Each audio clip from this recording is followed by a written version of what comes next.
আচ্ছা কি বলছে কোশ্চেনে দেখো দেখো কি বলছে স্থির চাপে 5 লিটার আয়তনের কোন গ্যাসকে 16 ডিগ্রি সেলসিয়াস থেকে 35 ডিগ্রি সেলসিয়াস পর্যন্ত উত্তপ্ত করা হয়েছে। তাহলে উত্তপ্ত করা হলে আমরা জানি যে এর আয়তন অবশ্যই বৃদ্ধি পাবে এবং বৃদ্ধি পাইতেছে 640 সিসি। সিসি মানে কত? Cubic centimetre. ঠিক আছে, 5 লিটার আয়তনে কোন গ্যাস, খেয়াল করো গ্যাস, তাহলে গ্যাসের প্রসারণ ঘটছে 0 থেকে 35 কত ডিগ্রি সেলসিয়াস করা হয়েছে, বৃদ্ধি করা হয়েছে 35। বলছে যে এই সকল মান হতে সেলসিয়াস স্কেলে পরশর তাপমাত্রা মান নির্ণয় করতে। তাইলে পরশর তাপমাত্রা মান সেলসিয়াস স্কেলে কত হয় ভাইয়া পড়াছি না, কত হয় এবার নরমালি সেলসিয়াস পরশর -273.15। তাহলে আমি বুঝে গেছি যে আমার आंसर -273 সামথিং হবে, কারণ পরশর তাপমাত্রা কখনো কোনোদিন চেঞ্জ হয় না, এটা ফিক্সড, এটা ফিক্সড পয়েন্ট। যেমন নিম্ন স্থির বিন্দু, ঊর্ধ্ব স্থির বিন্দু যেমন ফিক্সড পয়েন্ট স্থির বিন্দু, ঠিক সিমিলার ভাবে পরশর তাপমাত্রা এটা কি বিন্দু, স্থির বিন্দু, এটা কোনো চেঞ্জ হয় না, এটা যেটা থাকে এটাই। তো আমাকে ম্যাথের মাধ্যমে পরশর তাপমাত্রাটা বের করতে বলছে, অর্থাৎ আমার -273.15 বা সামথিং যেটাই হোক এটা আমাকে বের করতে বলছে ম্যাথের মাধ্যমে। ঠিক আছে, তাহলে খেয়াল করো কি কি দেওয়া আছে। স্থির চাপ মানে তাপ স্থির 5 লিটার আয়তনের কোন গ্যাস, তাহলে এটা কি হবে, এটা আদি আয়তন না, আদি আয়তন। তাহলে দেওয়া আছে V0 সমান কত দেওয়া 5 লিটার। এটা কিসে নিতে হবে, এসে একক কি ইয়ার V0 এর মানে আয়তনের এসে একক হচ্ছে মিটার কিউব। তাহলে 5 লিটার এটা কিসে নিতে হবে, আমাকে মিটার কিউবে নিতে হবে। আমার কি মনে আছে যে 1000 লিটার, তোমরা পঞ্চম অধ্যায়ে পড়ে আসছো 1000 লিটার সমান 1 মিটার কিউব। তাহলে সুতরাং 1 লিটার সমান কত হবে, tan ইনভার্স -3 মিটার কিউব। ভাই এগুলো দেখাই দিছিলাম না, 1000 লিটার সমান 1 মিটার কিউব, তাহলে 1 লিটার সমান কত হবে, tan ইনভার্স 3। তাহলে 5 লিটার সমান কত হবে, 5 tan ইনভার্স 3 মিটার কিউব। ঠিক আছে, তাহলে 5 লিটারটা আমরা মিটার কিউবে নিলাম। এরপর কি বলছে 0 থেকে 35 পর্যন্ত উত্তপ্ত করা হয়েছে। তাহলে ডেল থিটা আমার কত হবে, শেষ মাইনাস আদি। তাহলে ডেল থিটা সমান আমার 30 ডিগ্রি সেলসিয়াস, তার মানে এটা কত হবে 30 কেলভিন। 30 ডিগ্রি সেলসিয়াস মানে 30 কেলভিন হয়ে গেল। আর আয়তন কত বৃদ্ধি পায়, 640 সিসি। তাহলে এটা ডেল ভি দেওয়া আছে না, ও আচ্ছা 35। আচ্ছা তাহলে আমার আয়তন কত বৃদ্ধি পেল, 640 সিসি। তাহলে এটা আমার ডেল ভি এর মানটা, ডেল ভি 640 সিসি। কিসে নিতে হবে এটাকে, এটা কিসে নিছি আদি আয়তনকে মিটার কিউবে, এটাকে মিটার কিউবে নিতে হবে। তাহলে আমরা সূত্র কি জানি, 1 সিসি সমান tan ইনভার্স 6 মিটার কিউব। এগুলো সব পঞ্চম অধ্যায়তে আমরা শিখে এসেছি।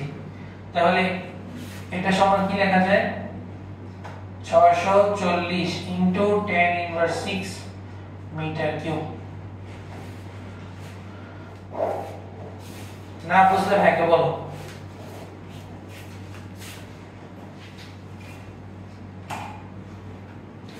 না বুঝলে ভাইকে বলো। সবকিছু নিলাম, সবকিছু নেওয়া হলো। তাহলে আমরা সূত্র ইউজ করতে পারি যে আমরা জানি কি মিসিং আছে এখানে বলতো, কোন মানটা এখানে নাই। ডেল ভি আছে, ডেল থিটা আছে, ভি নট আছে, কি নাই, কোন জিনিসটা নাই। আমরা তো আয়তন প্রসারণের সূত্র জানি, কোনটা নাই, শেষ আয়তন আছে, তাহলে শেষ আয়তন নাই, আর কি নাই, সবচেয়ে ইম্পর্টেন্ট জিনিস যেটা গামা আছে গামা, তো গামাটা ইম্পর্টেন্ট না, সবচেয়ে গামাটা বের করতে হবে। তাহলে আমরা জানি gamma is equal to del V by V naught del theta. তো এখান থেকে আমরা গামাটা বের করে নেব। Gamma is equal to del V হচ্ছে 640 ইনটু tan ইনভার্স 6, তাহলে এটা হচ্ছে 5 into tan inverse 3 into 35। Gamma কত আসে বলো পার কেলভিন একক, কত আসে?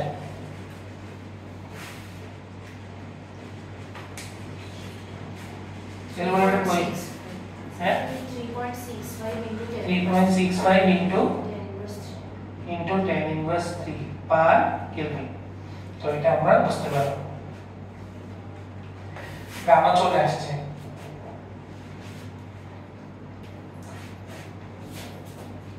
ঠিক আছে, গামা চলে আসছে। তো তুমি প্রথম যে লাইনটা আছে সেখান থেকে তুমি কি বের করে নিলা? গামাটা বের করে নিছো ওই গ্যাসের। হ্যাঁ, তোমাকে কোশ্চেন বলছে যে পরম শূন্য তাপমাত্রা নির্ণয় করতে। তো আমাকে পরম শূন্য তাপমাত্রা এটা বলো তো, ডেফিনিশনটা বলো তো, সংজ্ঞাটা কি? যে তাপমাত্রায় কোন গ্যাসের আয়তন তাত্ত্বিকভাবে শূন্য হয় সেই তাপমাত্রাকে কি বলে? পরম শূন্য তাপমাত্রা। তাহলে কোন গ্যাসের আয়তন তাত্ত্বিকভাবে শূন্য মানে শেষ আয়তনটা কি হবে? শূন্য হবে না। তাহলে আমরা যদি লিখি আবার পরম শূন্য তাপমাত্রায়, পরম শূন্য তাপমাত্রায় শেষ আয়তন 0,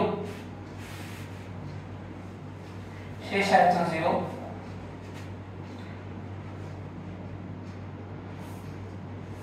থিটা নট কত? 0 ডিগ্রি সেলসিয়াস।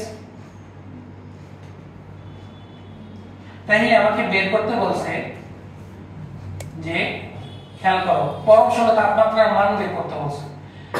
তাহলে খেয়াল করো আমার আদি তাপমাত্রা হচ্ছে 0, আদি তাপমাত্রায় আদি আয়তন কত? কোশ্চেনে 5 লিটার। 5 লিটার বলতে 5 * 10⁻³ মিটার কিউব, তাই না? তো তোমাকে খেয়াল করো পরম শূন্য তাপমাত্রা কি শেষ না, শেষ আয়তন না? তো শেষ আয়তন শেষ তাপমাত্রায় কত সেটা বের করতে বলছে, মানে থিটা বের করতে বলছে। তাহলে আমরা জানি কি জানি? আমরা জানি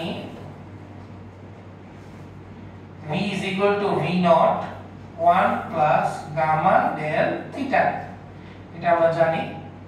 তাহলে V এর শেষ আয়তন হচ্ছে 0, is equal to V naught 1 plus gamma del theta। আমরা মানগুলো পরে বসাই। দেখো V naught গুণ আকারে আছে, বাম পাশে গেলে কি হবে? ভাগ আকারে হয়ে যাবে। তাহলে 0/V naught মানে কি? 0। তাহলে 0 equal to 1 plus gamma del theta। তাহলে V naught টা বাম পাশে গেলে ভাগ, তাহলে 0 হয়ে গেল।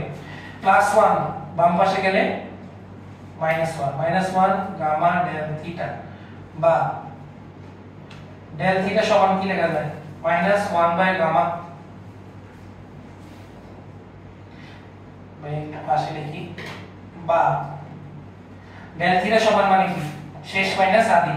তো আমাকে তো শেষ বের করতে বলছে, শেষ মাইনাস আদি। আদি কত? 0 is equal to -1/gamma। সুতরাং থিটা সমান হচ্ছে -1/gamma। দেখো গামার মানটা বসাও, 3.65 into tan inverse 3 কত আসে? 9.7 কেলভিন। দেখছো -73 সামথিং আসছে। তাহলে আমার आंसर হইছে।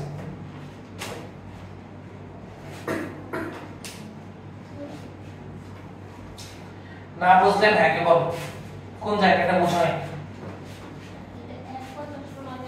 হ্যাঁ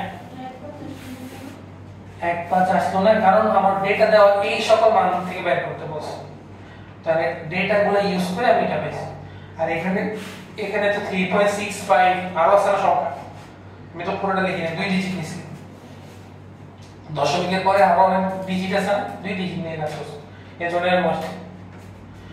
তুমি যদি আরো অ্যাকুরেট মান নাও তাহলে আরো অ্যাকুরেট মান আসবে।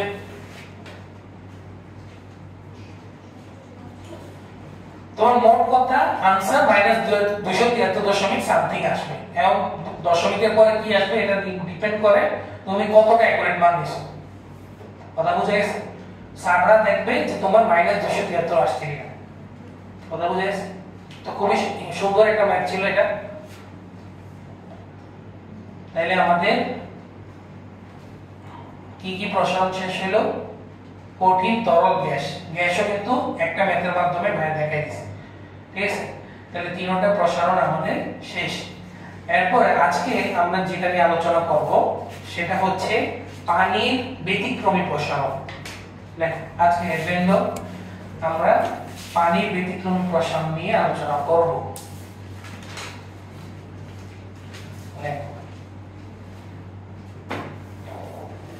পানি না না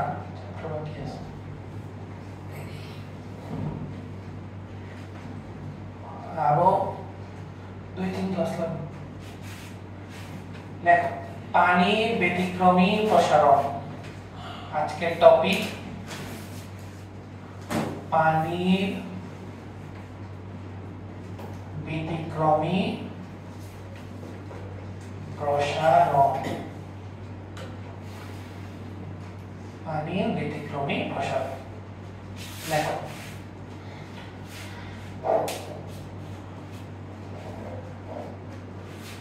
পানির ব্যতিক্রমী প্রসারণ। ঠিক আছে, আচ্ছা এটা ব্যতিক্রমী প্রসারণ বলার কারণটা কি, তাই না? খেয়াল করো, আমরা এতক্ষণ যেটা পড়ে আসছি যে কঠিন তরল গ্যাস তিনটা পদার্থের আমি যদি টেম্পারেচার বাড়াই তাহলে তাদের কি ঘটে? প্রসারণ ঘটে, তাই না? তো পানির ক্ষেত্রে তো সেম হওয়ারই কথা। পানিতেও আমরা কি করি? পানিতে যদি আমরা তাপ দেই, তাপমাত্রা যদি বাড়াই তাহলে পানিরও কি হওয়ার কথা? প্রসারণ হওয়ার কথা। কিন্তু পানির ক্ষেত্রে সেটা হয় না। পানির ক্ষেত্রে দেখা যায় যে আমার কিছু রেঞ্জের মধ্যে আমার সংকোচন ঘটে, দেন আমার প্রসারণ ঘটে। এখন কেন এটা হয় সেটা নিয়ে আমাদের একটু আলোচনা করতে হবে। খুবই সহজ এবং খুবই কনসেপচুয়াল একটা জিনিস। ঠিক আছে, আমরা আস্তে আস্তে এটা আলোচনা করব। এখন খেয়াল করো, আমার যে পানিটা কোথা থেকে আসে? পানিটার উৎপত্তি কোথা থেকে আসে? অবশ্যই বরফ থেকে। বরফকে গলায় তো পানি আসে, তাই না? এরপরে গ্যাস মানে বাষ্প আর কি। তাহলে খেয়াল করো, আমরা প্রথমে আলোচনা করতে হবে বরফ নিয়ে। বরফ নিয়ে আলোচনা করলে আমরা পানির ব্যতিক্রমী প্রসারণটা অটোমেটিক্যালি বুঝে যাব। ঠিক আছে, তাহলে প্রথম যে টপিক সেটা হচ্ছে বরফের গঠন নিয়ে আমাদের একটু আলোচনা করতে হবে। বরফের গঠন, এটা নিয়ে আমাদের একটু আলোচনা করতে হবে। ঠিক আছে, এখানে কিন্তু বেশিরভাগ কেমিস্ট্রি। ঠিক আছে, আজকে আমাদের এই ক্লাসটা পুরোপুরি কেমিস্ট্রির উপর ডিপেন্ড করবে। কেমিস্ট্রি নিয়ে আমাদের বেশি আলোচনা হবে এখানে। তাইলে খেয়াল করো, বরফের গঠন। তো বরফ কি দিয়ে তৈরি? কি অণু দ্বারা তৈরি? পানির অণু দ্বারা বরফ তৈরি, তাই না? তাহলে আমার অবশ্যই বরফের গঠনে আমার কি আসবে? H2O আসবে, তাই না? H2O আসবে, অনেকগুলা H2O আসবে, n সংখ্যক H2O। কথা বুঝে গেছে? এটা হচ্ছে বরফের সংকেত। পানির সংকেত H2O, বরফের সংকেত হচ্ছে H2ON। অনেকগুলা n সংখ্যক H2O মিলে আমার একটা বরফ তৈরি করবে। কথা বুঝে গেছে? এখন এই অনেকগুলা H2O কোন ধরনের বন্ধনে আছে সেটা আমাকে একটু দেখতে হবে। ঠিক আছে, আচ্ছা খেয়াল করো,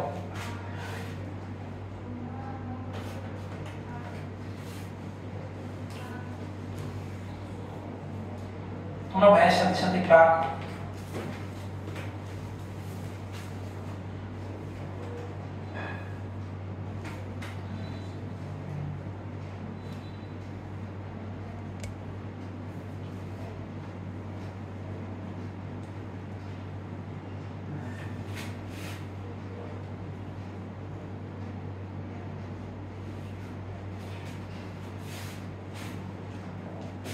এটা কোন সাবজেক্টে বলে আসছে, কোন গঠন? না না কেমিস্ট্রিতে না, কোন বায়োলজিতে। কোষ প্রাচীরের মতো দেখাচ্ছে না এটা, উদ্ভিদ কোষের মতো। উদ্ভিদ কোষে এগুলোকে কি বলে? সেল বলে, তাই না? তো তুমি বলতে পারো এগুলো হচ্ছে বরফের সেল, ঠিক আছে, তুলনা করতে পারো আর কি। তাহলে এই যে আমার বরফকে যদি আমি জুম করি, তার গঠনকে যদি আমি একটু জুম করে দেখি, তাহলে এরকম একটা স্ট্রাকচার দেখা যাবে বরফের মধ্যে। বুঝা গেছে? তাহলে আমি খেয়াল করতেছি যে এই স্ট্রাকচার গুলো কি শেপের, এগুলো হেক্সাগোনাল শেপ। কি শেপ এগুলো?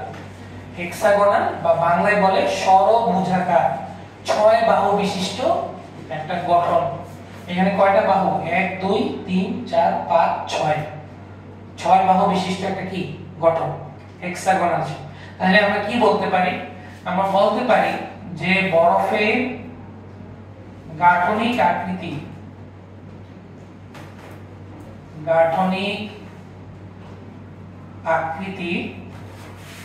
এটা হচ্ছে ষড়ভুজাকার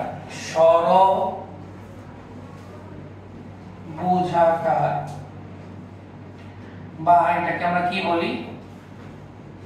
হেক্সাগোনাল। বরফের গাঠনিক আকৃতি হচ্ছে ষড়ভুজাকার বা হেক্সাগোনাল।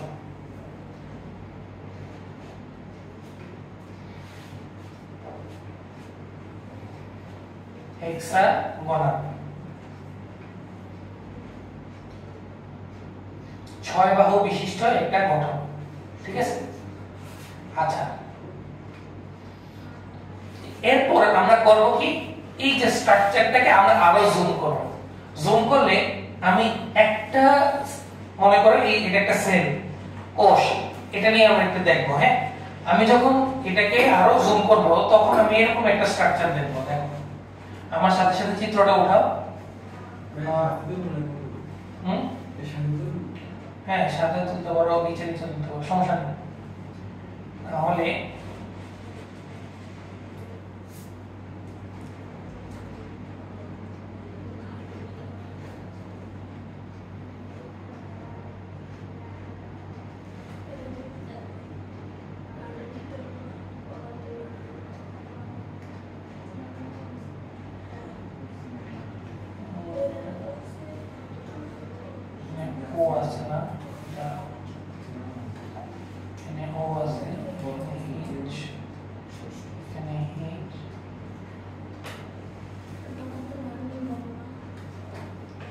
পদার্থের, হ্যাঁ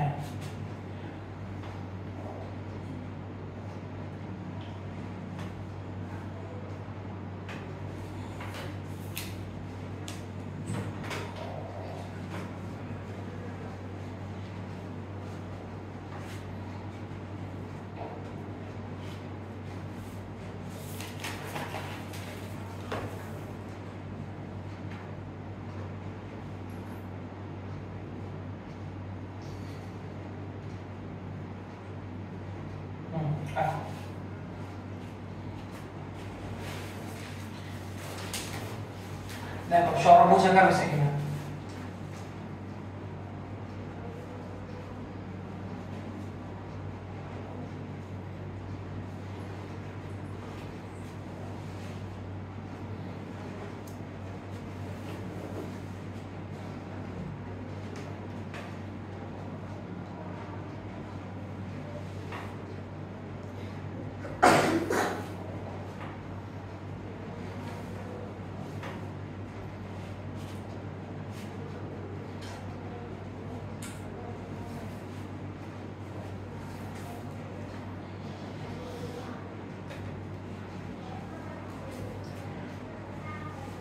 তা আমরা কি করলাম? জুম করলাম, জুম করে আমরা এরকম একটা স্ট্রাকচার দেখতেছি।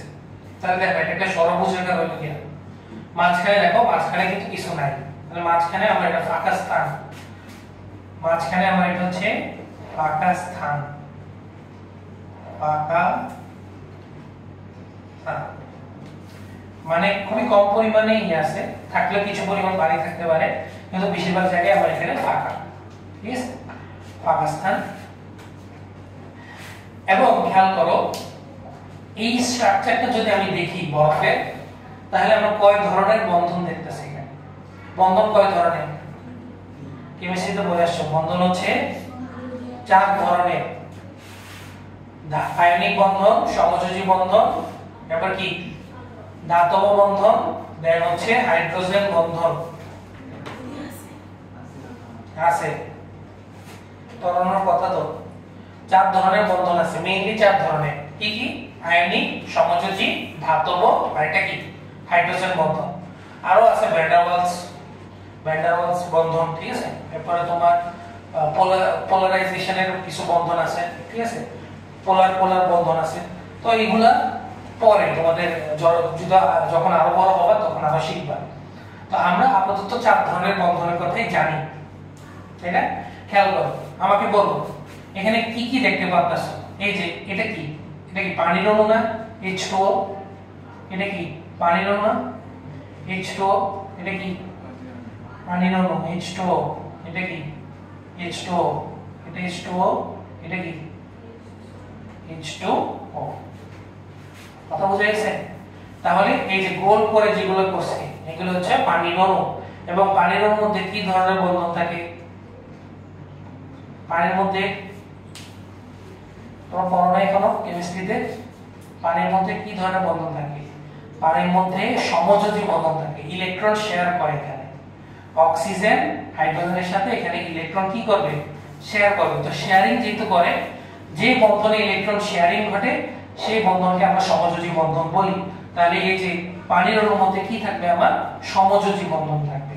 কথা বুঝা গেছে? তাহলে এগুলোর মধ্যে কি থাকবে? আমার সমযোজী বন্ধন। কথা ক্লিয়ার? সমযোজী বন্ধন। তোমাদের গোল করা লাগবে না, তোমরা একটা গোল করে এটা দেখা যাবে সমযোজী বন্ধন। তাহলে এটা সমযোজী বন্ধন। আবার খেয়াল করো, একটা পানির অণু আর একটা পানির অণুর সাথে ডট ডট লাইনের সাথে যুক্ত, তাই না? এই যে একটা পানির অণু আর একটা পানির অণুর সাথে ডট ডট লাইনের সাথে যুক্ত, এই ডট ডট লাইনের একটা বন্ধন। এবং খেয়াল করো এই যে ডট ডট লাইনটা এটা কি কার সাথে যুক্ত? হাইড্রোজেনের সাথে। হাইড্রোজেনের সাথে যুক্ত। তাহলে এই বন্ধনকে আমরা বলি হচ্ছে হাইড্রোজেন বন্ধন। কি বলে এটাকে? এটাকে আমরা বলি হচ্ছে হাইড্রোজেন বন্ধন। তাহলে বরফের অণুতে কয় ধরনের বন্ধন থাকে? 2 ধরনের। একটা হচ্ছে সমযোজী বন্ধন আর একটা কি বন্ধন? হাইড্রোজেন বন্ধন। এবং দুইটা বন্ধনকে আলাদা করে দেখানোর জন্যই ভাইয়া দেখো এই সমযোজী বন্ধন গাঢ় লাইন করে দেখাইছি, আর এই ডট ডট লাইনগুলো, যে ডট ডট লাইনগুলো, এগুলো দিয়ে আমরা হাইড্রোজেন বন্ধনকে বোঝাচ্ছি। হাইড্রোজেন বন্ধনকে বোঝানোর জন্য ডট ডট লাইন করে আছে।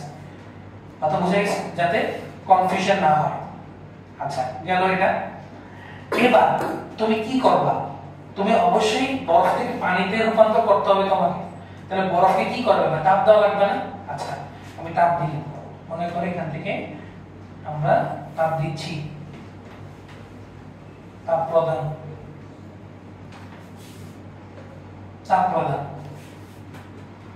ঠিক আছে? তাপ প্রদান। তো আমি যদি তাপ দেই তাহলে আমার কোন বন্ধনটা আগে ভাঙবে? সমযোজী বন্ধন ভাঙবে নাকি হাইড্রোজেন বন্ধন ভাঙবে? হাইড্রোজেন বন্ধন ভাঙবে। তার কারণ হচ্ছে শক্তির দিক থেকে হাইড্রোজেন বন্ধনের তুলনায় সমযোজী বন্ধন বেশি শক্তিশালী। কথা বুঝা গেছে? সমযোজী বন্ধন যেহেতু বেশি শক্তিশালী আর হাইড্রোজেন বন্ধন তুলনামূলকভাবে দুর্বল, তাহলে যখন তুমি তাপ প্রদান করবা তখন হাইড্রোজেন বন্ধনগুলো ভেঙে যাবে।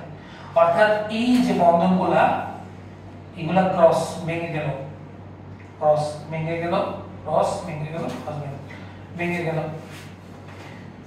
ভেঙে গেল। বুঝা গেছে? তো ভাঙলে কি হবে বলো তো? আমার যদি হাইড্রোজেন বন্ধনগুলো ভেঙে যায় তাহলে পানির অণুগুলো কি হয়ে যাবে? উন্মুক্ত হয়ে যাবে না? এগুলো তো হাইড্রোজেন বন্ধনের সাথে কানেক্টেড ছিল, কিন্তু যখনই হাইড্রোজেন বন্ধন ভেঙে গেছে পানির অণুগুলো কি হয়ে যাবে? ফ্রি হয়ে গেল। তো ফ্রি হয়ে গেলে আমার তখন কি তৈরি হবে? বরফ থেকে কি তৈরি হবে? পানি তৈরি হবে। যেহেতু হাইড্রোজেন বন্ধন নাই, শুধু পানি আর পানি, তাহলে আমার যেহেতু পানির অণুগুলো উন্মুক্ত হয়ে গেছে তাহলে বরফ কিসে রূপান্তর হয়ে গেল? পানিতে। এবং সাথে সাথে এই যে ফাঁকা স্থানটা আছে না, এই ফাঁকা স্থানটা কি হয়ে গেল? ফিল হয়ে গেল, অর্থাৎ এটার মধ্যে পানি প্রবেশ করা শুরু করছে, উন্মুক্ত হয়ে গেল না, উন্মুক্ত হয়ে পানি ভিতরে প্রবেশ করা শুরু করলো। বুঝা গেছে কিনা? তাহলে পানি কি করলো? ভিতরে প্রবেশ করা শুরু করছে। তাহলে আমাকে বলো, যখন এটা বরফ ছিল তখন ফাঁকা স্থান ছিল, অর্থাৎ তার একটা আয়তন ছিল। এখন বরফ যখন পানিতে রূপান্তর হয়ে গেছে, তার মানে এই ফাঁকা স্থানটা পূরণ হয়ে গেল না? তো ফাঁকা স্থান পূরণ হয়ে যাওয়া মানে কি? আয়তনটা কমে যাওয়া। আয়তন কমে যাওয়া কি বেড়ে যাওয়া? ঘনত্ব বেড়ে যাওয়া। আয়তন কি হয়ে গেল? কমে গেছে। আর ফাঁকা স্থানে পানির অণু প্রবেশ করা শুরু করছে, তাহলে তার ডেনসিটি বেড়ে গেল না? ডেনসিটি বেড়ে গেল, ঘনত্ব কমে গেছে। কথা বুঝে গেছে কিনা? তাহলে আমার যখন বরফ থেকে, মনে রাখবা, বরফ থেকে যখন পানিতে রূপান্তর হবে তখন আমার কি হয়ে যায়? আয়তন কমে যায় আর ঘনত্বটা কি হয়ে যায়? বেড়ে যায়। কথা বুঝে গেছে? তাহলে আয়তন কমে যাচ্ছে। খেয়াল কর, আমার তো বরফ থেকে পানিতে রূপান্তর হওয়ার সময় তো আমার আয়তন বৃদ্ধি পাওয়ার কথা। আয়তন তো বৃদ্ধি পাওয়ার কথা, প্রসারণ হওয়ার কথা, তরল পদার্থের প্রসারণ হওয়ার কথা বা কঠিন পদার্থের প্রসারণ হওয়ার কথা, কিন্তু আমার আয়তন কমে যাচ্ছে, মানে তার সংকোচন ঘটতেছে, প্রসারণ হচ্ছে না। তাহলে এটা কি সবসময় হবে? এই জিনিসটা কি প্রত্যেক মানে তাপমাত্রা বৃদ্ধির সাথে সাথে কি সেম হবে? না। 0 থেকে 4 ডিগ্রি সেলসিয়াস পর্যন্ত এই সংকোচনটা ঘটে। 0 থেকে 4 ডিগ্রি সেলসিয়াসের মধ্যে এই সংকোচনটা আমার কি হবে? ঘটবে, অর্থাৎ আমার আয়তনটা আস্তে আস্তে কমে যাবে। 4 ডিগ্রির পরে যখন টেম্পারেচার বাড়বে 10 ডিগ্রি সেলসিয়াস, 20 ডিগ্রি, 30, 40, 50, তখন আস্তে আস্তে তরল পদার্থ কি হবে? মানে পানিটা প্রসারিত হওয়া শুরু করবে। তাহলে আমরা একটা জিনিস বুঝতে পারতেছি যে পানির যে প্রসারণ, এই যে পানির যে প্রসারণ, এটা কিন্তু 0 ডিগ্রি থেকে শুরু হয় না। এটা শুরু হয় কোথা থেকে? 4 ডিগ্রি থেকে। 0 থেকে 4 ডিগ্রির মধ্যে সংকোচন ঘটে, 4 থেকে বাকি টেম্পারেচার, ঊর্ধ্বতর টেম্পারেচার আমার প্রসারণ ঘটবে। কথা বুঝে গেছে? তাহলে এই কারণে এটাকে কি বলা হয়? পানির ব্যতিক্রমী প্রসারণ। কথা ভাই মানে বুঝতে পারছি কিনা? তাহলে কেন ব্যতিক্রমী প্রসারণ বলা হয়? 0 থেকে 4 এর মধ্যে পানির প্রসারণের বদলে পানির সংকোচন ঘটে, দেন 4 থেকে আমার প্রসারণ, পানির প্রসারণ শুরু হয়। কথা বুঝে গেছে? তো ভাইয়া এতক্ষণ যা কিছু মুখে বলছি এগুলো ভাইয়া মানে ব্যাখ্যা আকারে লিখে দিব, লিখে দিলে তোমরা যাতে ব্যাখ্যা পড়ে চিত্রটা যাতে আবার বুঝতে পারো। ঠিক আছে? চিত্র আঁকা হয়েছে সবার? চিত্রটা আমি মুছে দিই। আচ্ছা, এটা মুছে দিই, এখানে আমি ব্যাখ্যাটা আবার লিখবো। লেখো লেখো, তোমরা তো নিচেই লিখবা। লেখো যে বরফের অণুতে দুই ধরনের বন্ধন বিদ্যমান। দুই ধরনের বন্ধন বিদ্যমান। এক নাম্বার হচ্ছে সমযোজী বন্ধন,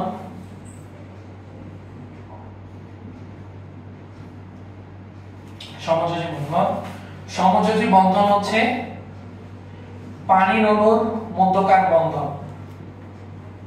পানির অণুর মধ্যকার বন্ধন। আর 2 নম্বর হচ্ছে কি বন্ধন? হাইড্রোজেন মল। এটা হচ্ছে পানির অণুগুলোর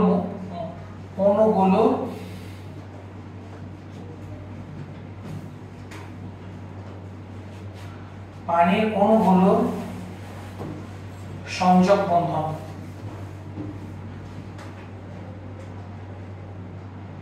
মানে পানির অণু বন্ধনের H2H2 বন্ধন। আচ্ছা, এখানে লিখে নিই। বরফকে তাপ প্রদান করা হলে বরফকে তাপ প্রদান করা হলে বরফ অণুর মধ্যকার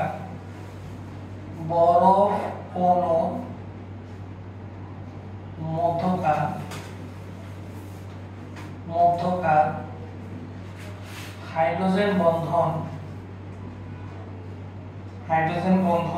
গুলো ভাঙতে থাকে। হাইড্রোজেন বন্ধন গুলো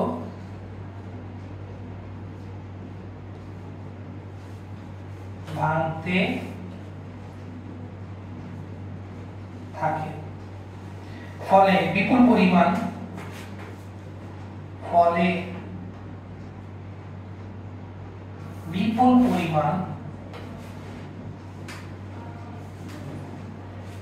পরিমাণ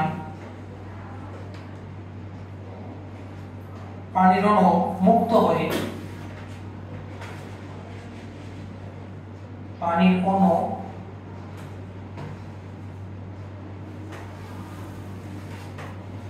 হয়ে বরফের মধ্যস্থিত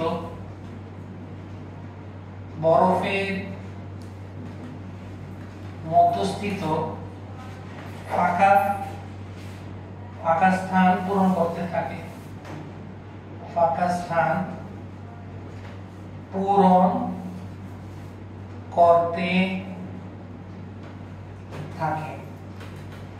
এতে বরফের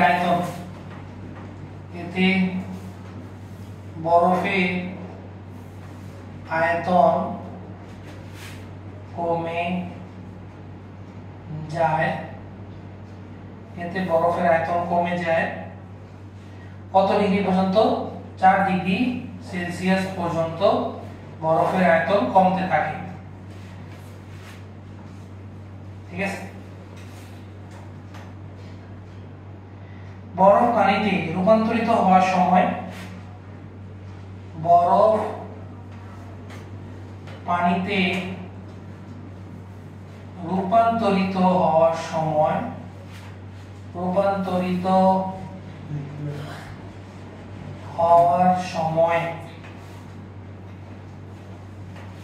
আচ্ছা এই 4 ডিগ্রিটা লিখো না, এটা কেটে দাও, এটা আমরা গ্রাফের মাধ্যমে এটা বোঝার চেষ্টা করব। বরফ পানিতে রূপান্তরিত হওয়ার সময় পানির ঘনত্ব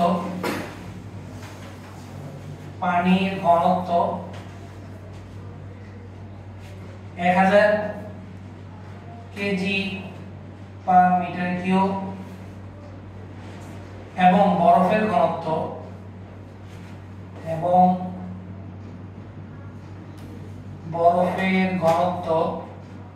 920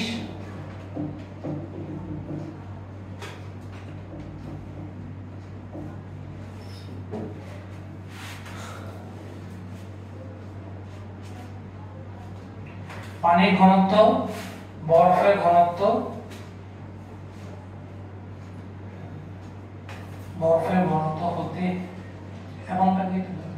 হতে বেশি হয়।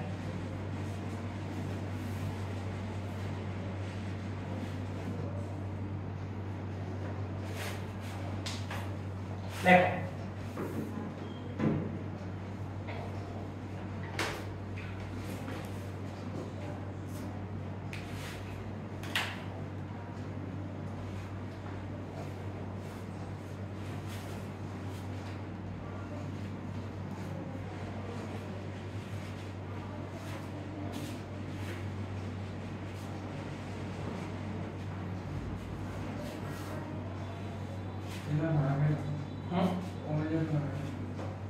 ছিল এখানে কিছু হবে না কি না সিলেবাসে।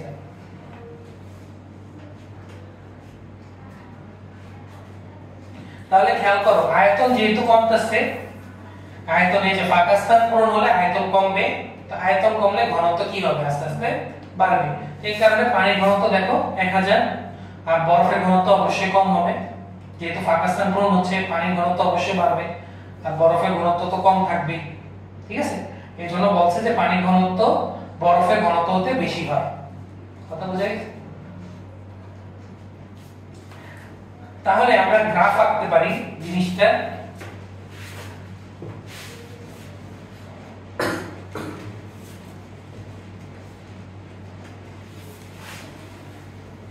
আমরা এটা গ্রাফ আঁকতে পারি। ঠিক আছে, গ্রাফটা আঁকবো আমরা আয়তন বনাম তাপমাত্রা গ্রাফ। আয়তন বনাম তাপমাত্রা গ্রাফ। এটা কিসের ক্ষেত্রে রাখবো? পানির ক্ষেত্রে। এটা কিন্তু পানি নিয়ে আলোচনা, হ্যাঁ, অন্য কোনো তরল নিয়ে না, অন্য কোনো তরল নিয়ে আমরা এখানে আলোচনা করতেছি না। কি নিয়ে আলোচনা করতেছি? পানি নিয়ে। ঠিক আছে, তাহলে আমরা গ্রাফ যদি আঁকি তাহলে এটা হচ্ছে আমার এটা হচ্ছে আয়তন V আর এটা হচ্ছে টেম্পারেচার T। ডিগ্রি সেলসিয়াসে হিসাব করতেছি, ডিগ্রি সেলসিয়াসে। তাহলে এটা হচ্ছে 0 আঁকবো, এটা 4 ডিগ্রি সেলসিয়াস আঁকবো। তাহলে আমাকে বলো 0 থেকে 4 ডিগ্রি সেলসিয়াসের মধ্যে আয়তন বাড়বে না কমবে? আয়তন বাড়বে না কমবে? এই যে বরফের আয়তন আস্তে আস্তে কি হয়ে যায়? কমে যায়। তাহলে 0 থেকে 4 এর মধ্যে আয়তনটা আস্তে আস্তে কমবে, কমলো। আবার 4 থেকে বাকি টেম্পারেচার আয়তন আস্তে আস্তে আবার বাড়তে থাকে। এটা হচ্ছে গ্রাফ।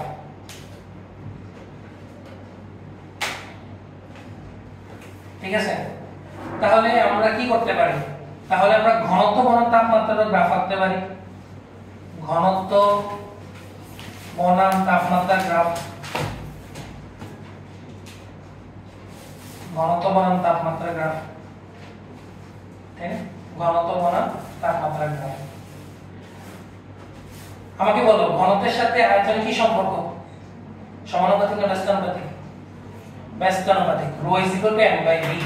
তাহলে ρ এর সাথে আয়তনের ব্যস্তানুপাতিক সম্পর্ক। তাহলে যেখানে আয়তন কমতেছে সেখানে ঘনত্ব কি হবে? বাড়বে। তাহলে যেখানে আমি পাশে দিয়ে আঁকি,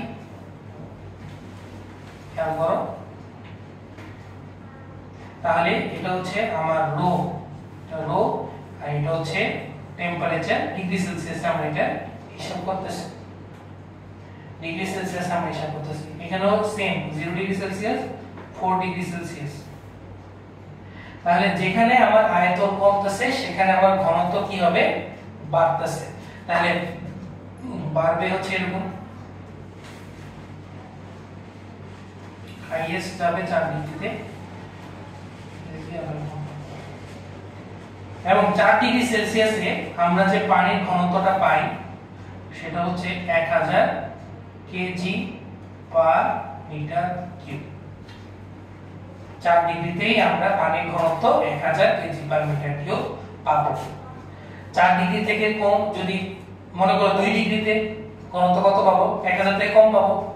আবার 4 ডিগ্রি থেকে বেশিতেও আমরা টেম্পারেচার 1000 থেকে কি পাবো? কম পাবো। একমাত্র 4 ডিগ্রিতে পানির ঘনত্ব ম্যাক্সিমাম আমরা পাই, সেটা হচ্ছে 1000 কেজি পার মিটার কিউব। কথা বুঝে গেছে?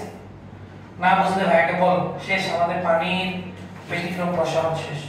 না, ক্লাস শেষ হয়নি, একটা জিনিস বাকি, ছোট্ট একটা জিনিস বাকি আছে। দেখো কার কোনো সমস্যা আছে কিনা এখানে? যদি আমি তোমাকে অন্য কোনো তরলের গ্রাফ আঁকতে যদি বলি, তাহলে খেয়াল করো অন্য তরলের ক্ষেত্রে কি হয়, ম্যাক্সিমাম যেটা হয় ম্যাক্সিমাম তরলের ক্ষেত্রে খেয়াল করো এই গ্রাফটা নিচে যায় না। যত টেম্পারেচার বাড়বে আয়তন ততই কি হতে থাকে? বাড়তে থাকে। তাহলে প্রথম থেকে গ্রাফটা আসলে ঊর্ধ্বমুখী হয়।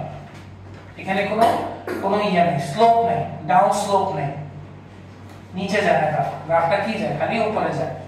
এটা হচ্ছে অন্য তরলের ক্ষেত্রে, কিন্তু পানির ক্ষেত্রে সেটা একটু ব্যতিক্রম। পানির ক্ষেত্রে 4 ডিগ্রিতে আয়তন কমে, দেন আবার টেম্পারেচার বাড়লে আয়তনও বাড়তে থাকে। কথা বুঝে গেছে? তাহলে এটাই হচ্ছে ডিফারেন্স। এই জন্য এটাকে পানির কি বলা হয়? ব্যতিক্রমী প্রসারণ। কথা বুঝে গেছে? এবং পানির এই ব্যতিক্রমী প্রসারণ থেকে আমরা আরেকটা কোশ্চেনের আনসার করতে পারি, সেটা হচ্ছে বরফ পানিতে ভাসে কেন? তাহলে বরফ কেন পানিতে ভাসবে? কারণ বরফের ঘনত্ব কত? 920। পানির ঘনত্ব থেকে কম না? এই যে আমি খেয়াল করো, আমি 0 ডিগ্রি তো মানে বরফ থাকে, তো খেয়াল করো 0 ডিগ্রিতে অবশ্যই এই বিন্দুতে ঘনত্ব 1000 থেকে কম হবে। তাহলে যেহেতু বরফের ঘনত্ব পানির ঘনত্ব থেকে যেহেতু কম, এই কারণে বরফ কি হবে, পানিতে ভাসবে। আর্কিমিডিসের ল, তাই না? তাহলে আমরা শেষ একটা অনুধাবনমূলক কোশ্চেন লিখবো, এটা লিখেছো, লেখো কোশ্চেনটা, দেখো যে বরফ পানিতে ভাসে কেন। কোশ্চেন লেখো, এটা আসবে পরীক্ষায়, বরফ পানিতে ভাসে কেন। কেন ভাসে তোমরা নিজেরাই আনসার করতে পারবা, তবু আমি লিখে দিচ্ছি।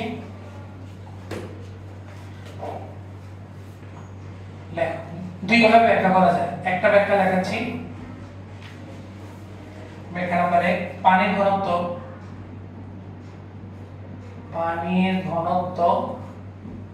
1000 কেজি পার মিটার কিউব এবং বরফের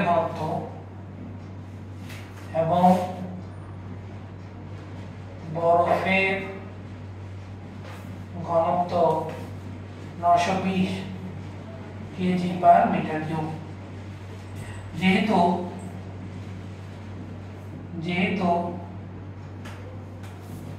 বরফের ঘনত্ব পানির ঘনত্ব হতে কম, পানির ঘনত্ব হতে কম, সেহেতু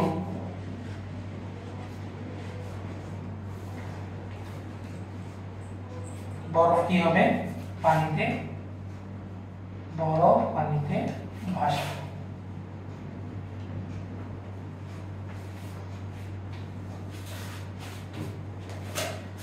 দুই নম্বর ব্যাখ্যা আমরা 20 তারিখ ক্লাস শুরু করলে তখন আমরা দেখব, ঠিক আছে? আজকে এতটুকুই,